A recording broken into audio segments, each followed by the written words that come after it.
I lost my sight at about 19 to glaucoma, and my first experience of being blind was the fact that I was the only blind person I knew that morning when I woke up. The other experience I can never forget is the fact that I was told that all I can now do is make cane furniture or chalk or become a telephone operator. I believed there was much more I could do, and I wasn't ready for the world to tell me what I can or cannot do. My name is Divyanshu Ganatra. I'm the country's first blind solo pilot. I fly non-powered aircraft, essentially paragliders. I'm the first blind person to cycle from Manali to Khardungla. I'm a cognitive neuroscientist and an adventure buff. I've started two organizations, which is Yellow Brick Road, which primarily deals with corporates in leadership training. And the other organization is a not-for-profit called Adventures Beyond Barriers Foundation, where we promote adventure sports for persons with and without disability. I studied computers, I worked in the field of information technology. 6 years later, I decided to quit IT and I got into psychology and later into cognitive neuroscience. So when I decided to do computers or IT, I just didn't know how, and there were no screen readers back then. So that was something in the minds of the able-bodied, that how can somebody use a computer if you can't see? How can somebody study psychology and do experiments and work with patients if the person cannot see? For me, all I cared about was I believed and I was ready to fail. I spent enormous amount of energy just fighting these battles which are unnecessary. These are battles that don't stem from disability, they stem from the way we construct the world.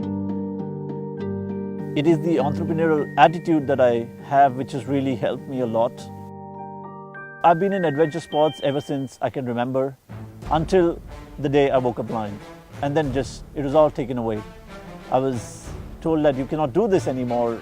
This is not something blind people can do. I started focusing more attention in getting back to adventure sports. And then, of course, 2014, I became the country's first blind solo pilot. That was something that was a catalyst. I received congratulatory messages from all over the world and people. What I realized that day was that the attitude or perception towards my community had not changed at all. And I realized that play is a great tool. This is a great way for people with and without disability to understand about each other, to build empathy, and to bring about social change.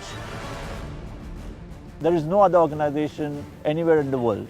We're the only premier organization promoting cross-disability, inclusive adventure sports in essentially 5 verticals, where we go climb mountains, we trek, we do tandem cycling, which is again a great initiative for the blind because the blind can now cycle alongside a sighted captain. It's scuba diving, marathons, and we have paragliding. We have models where when corporates come and engage and play with us, they pay for the experience that their employees go back with. That's a channel. Able-bodied people pay for their experience. That's a monetary channel. So we have multiple channels of revenue. Our team is made up of really, really competent people who have been trained to handle disability as well as persons without disability. More than the sport, it's the experience that we promote. Come participate with us, come play with us, and come experience it yourself alongside and go back and make this world better.